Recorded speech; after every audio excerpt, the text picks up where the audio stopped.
Bien le bonjour et bienvenue dans Coup de pouce pour la planète, nouvelle édition de votre magazine 100% développement durable. Comme d'habitude, on commence ces 5 minutes hebdomadaires par notre traditionnel coup de presse. Au menu, une larve de papillon dévoreuse de plastique, tous ensemble contre Trump et pour la Terre. Mais d'abord, un des emblèmes de Paris transformé en puits de carbone. Tour du net de l'info écolo avec Hélène Marronnet.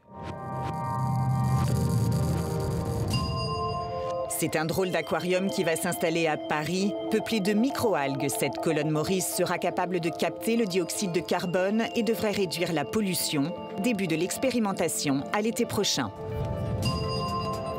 Ils étaient des milliers à défiler dans les rues de Washington pour défendre la science qu'ils estiment menacée par l'administration Trump.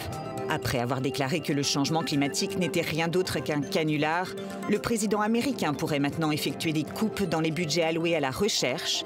Cette marche était là pour rappeler à Donald Trump le rôle essentiel de la science dans la société. Elle ne mesure que quelques centimètres à peine et pourtant, elle pourrait être un nouvel espoir pour l'environnement. À elle seule, cette petite larve peut dévorer un sac plastique en seulement quelques jours et dégrader le polyéthylène, une matière plastique ultra résistante utilisée dans de nombreux emballages. Une bonne nouvelle pour les océans, environ 8 millions de tonnes de plastique sont déversées tous les ans dans les mers du globe. Direction la Suisse pour le coup de pouce de la semaine. Et chapeau, bravo à la Brouette. C'est le nom d'une épicerie de Lausanne. Une épicerie comme on aime. Que du bio, que du local, que du circuit court, que du vrac. Le financement est participatif. La gestion coopérative, un exemple de commerce durable. Cécile During, Léa Aldi. La Brouette est une coopérative. Elle a ouvert ses portes en novembre 2016 grâce à un financement participatif. À l'origine du projet, 9 copains, dont cet enseignant.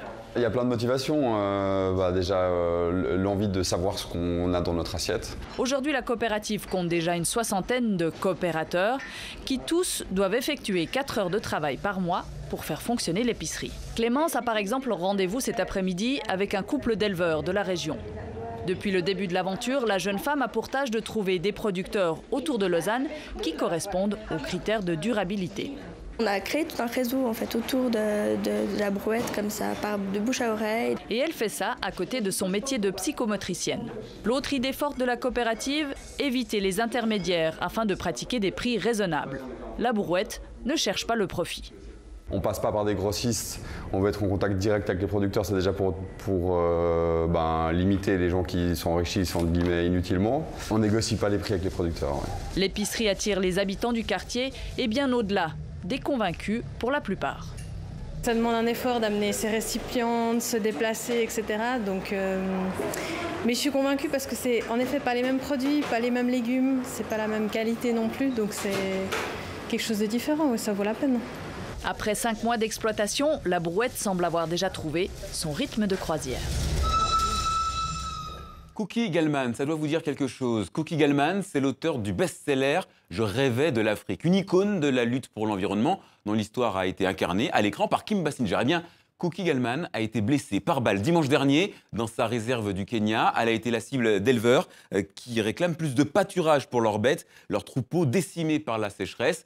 Oui, mais est-il utile de rappeler que pour nous, rien n'explique qu'on en arrive à de telles extrémités?